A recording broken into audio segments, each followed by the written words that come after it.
Welcome to अवसर academics guys. आज हम अपने chapter the end of bipolarity के एक इम्पॉर्टेंट टॉपिक CIS पे बात करेंगे। CIS मतलब Commonwealth of the independent states. तो ये क्या थी इंडिपेंडेंट स्टेट्स? तो आपने जैसे कि अब तक के वीडियोस में देखा है कि 1991 में USSR डिसइंटीग्रेट हो गया। जब वो डिसइंटीग्रेट हो गया तो 15 नए देश आ गए दुनिया में।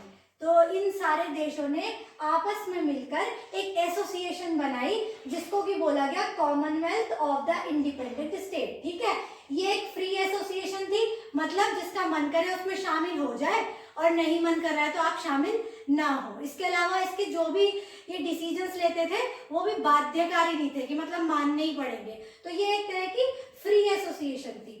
ठीक है, अब ये कितनी कंट्रीज ने मिलकर बनाई थी वो देख लेते हैं। तो ये फॉर्म का था रशिया एंड 11 रिपब्लिक्स। ठीक है, तो 15 देश ये लोग अलग अलग बने थे, लेकिन उनमें से 12 ने मिलकर बनाई थी रशिया और 11 और रिपब्लिक, जिसमें Turkmenistan, Belarus, Armenia, Kazakhstan, Kyrgyzstan और बाकी सारे थे। आप एक बार ये नाम देख लीजिएगा। ठीक है, तो इन सब ने मिलकर ये एक फ्री ऑर्गेनाइजेशन, फ्री एसोसिएशन बनाई थी। किस डेट को बनी थी ये? 8 दिसंबर 1991 को इन्होंने ये ऑर्गेनाइजेशन बना ली थी। जिस डिक्लेरेशन के तहत ये बनाई गई थी उसका नाम है अल्माटा डिक्लेरेशन। ये इंपॉर्टेंट है, ये आपको याद करने पड़ेगा कि अल्माटा डिक्लेरेशन के अंडर बनी थी और इस डेट को बनी थी 8 दिसंबर 1991 को। ठीक है, अब वो देश जो इसमें शामिल नहीं हुए थे वो कौन से थे? वो थे लिथुआनिया, लैटविया और एस्टोनिया। ये वो देश थे 3 जो इसमें शामिल नहीं हुए थे। 15 में से 3 शामिल नहीं हुए थे और 12 ने मिलकर ये एसोसिएशन बनाई थी। ठीक है, अब इसके ऑब्जेक्टिव्स क्या थे, मतलब ये क्या चाह रहे थे? इन्होंने इकट्ठा होकर ये एसोसिएशन क्यों बनाई थी? तो किस लिए बनाई थी? क्योंकि ये लोग नए नए आजाद हुए थे और 70 साल तक एक साथ रहे थे, तो ऑब्वियसली एक दूसरे को अच्छी तरह से समझते थे। इनकी प्रॉब्लम्स भी ऑलमोस्ट एक जैसी थी और इनको कम्युनिज्म से ट्रांजिशन करना था कैपिटलिज्म की तरफ। तो ये एक दूसरे की प्रॉब्लम्स को भी समझ सकते थे और सॉल्यूशंस में भी मदद कर सकते थे, इसलिए इन्होंने आपस में एक दूसरे को इकट्ठा किया था। और फिर इन्होंने क्या डिसाइड करा, क्या चाह रहे थे ये कि help in external and internal affairs. मतलब एक्सटर्नल अफेयर्स मतलब दूसरे देशों के साथ कैसे रिलेशन रखने हैं, बिजनेस किस तरीके से करना है, उस बारे में बात करना, उस बारे में एक साथ आना। और इंटरनल अफेयर मतलब क्योंकि ये सारे नए नए आजाद हुए थे तो ऑलमोस्ट सब एक जैसी प्रॉब्लम्स देख रहे थे। बहुत सारे देशों में जो है कॉन्स्टिट्यूशन जल्दबाजी में बना था तो वो ठीक से लागू नहीं हो पा रहा था। बहुत सारे देशों में जो है तख्ता पलट हो रहा था। बहुत सारे देशों में सिविल वॉर टाइप स्टार्ट हो गई थी। तो एक जैसी प्रॉब्लम्स क्यों ये लोग सह रहे थे, इसलिए इन्होंने सोचा कि एक्सटर्नल और इंटरनल अफेयर्स पे हम मिलकर जो है डिसीजंस लेंगे। इसके अलावा रिस्पेक्ट करेंगे अपनी सोवरेनिटी, इक्वालिटी और फ्रीडम। सोवरेनिटी मतलब कि हर देश अपनी इंटरनल और एक्सटर्नल निर्णय लेने के लिए पूरी तरह से फ्री होगा, कोई किसी के दूसरे मामले में हस्तक्षेप नहीं करेगा, सब फ्री होंगे। वो कहा जाता है सॉवरेन कंट्री। वो आपको मालूम होगा कि सोवरेनिटी का क्या मतलब होता है। इसके अलावा इक्वालिटी का मतलब हर देश को बराबर माना जाएगा।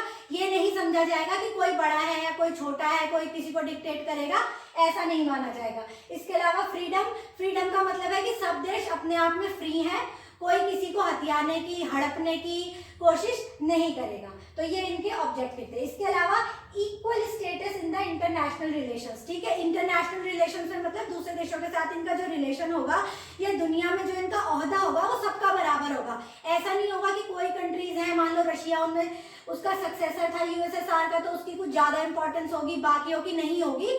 या इस एसोसिएशन में भी कोई 2-3 अपना दबदबा बना लेंगे और बाकी लोग नहीं होगा, ऐसा कुछ नहीं था। सबका इक्वल स्टेटस होगा। इसके अलावा कॉपरेशन इन टेक्नोलॉजिकल डेवलपमेंट, जितने भी तरह के डेवलपमेंट थे, अब इन लोगों को अलग अलग देश बन गए थे। ये एक साथ नहीं रहे थे कि जो सोवियत सिस्टम है वो सारे देश को चलाएगा। अब क्योंकि ये अलग हो गए थे, इनको नया देश चलाना था, नया कॉन्स्टिट्यूशन बनाना था, ट्रांजिशन करना था, कैपिटलिज्म में जाना था, तो आपस में मिलजुल कर टेक्नोलॉजी में, ट्रेड में, हर चीज में मिलजुल कर अपना विकास करना था। इसके अलावा encourage international peace and security. ठीक है, इन्होंने बहुत टाइम तक सिविल वॉर देखी, घर में लड़ाई देखी, बाहर लड़ाई देखी, बॉम्ब देखे, तो अब ये चाहते थे कि अगर इस बात को समझ गए थे कि पीस के बिना कोई तरक्की नहीं कर सकता, इसलिए इंटरनेशनल पीस जो था वो इनकी आपस में इस तरह के रिलेशंस बनाने हैं कि दुनिया में शांति बनी रहे, ठीक है। इसके अलावा फंक्शंस क्या थे इनके, मतलब इन्होंने क्या क्या काम करना सोचा, तो वो था कोऑर्डिनेट इट्स पॉलिसीज ऑन, मतलब आपस में मिलजुल कर काम करेंगे किन चीजों पर, ट्रेड, मतलब ये जो भी बिजनेस करेंगे, जो भी व्यापार करेंगे दूसरे देशों के साथ या जो आपस में ट्रेड करेंगे, वो सब मिलजुल कर, और पॉलिसीज इस तरीके की बनाएंगे कि इनके लिए इजी रहे।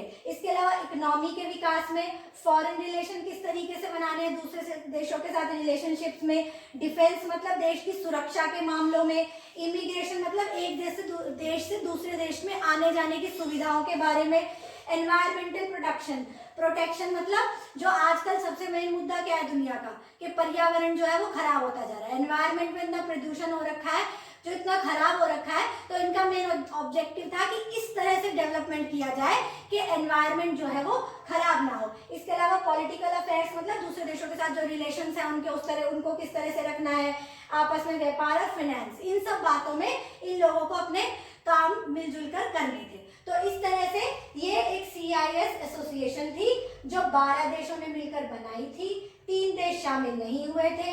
ये इनके ऑब्जेक्टिव थे कि हमें क्या क्या इन्होंने सोचा हमें क्या करना है, और ये वो काम है जो इन लोगों ने किए। तो ये वाला टॉपिक आपका शॉर्ट नोट में आ सकता है या 1 मार्कर में आ सकता है, जिसमें कि आपको इसकी फुल फॉर्म लिखनी होगी और बस थोड़ा इतना लिखना होगा कि कितने कंट्रीज इसमें शामिल थे और ये क्या था। तो ये एक इम्पॉर्टेंट है स्पेशली इस बार के लिए 2021 के, तो बोर्ड्स के लिए। तो आई थिंक आपको समझ में आ गया होगा।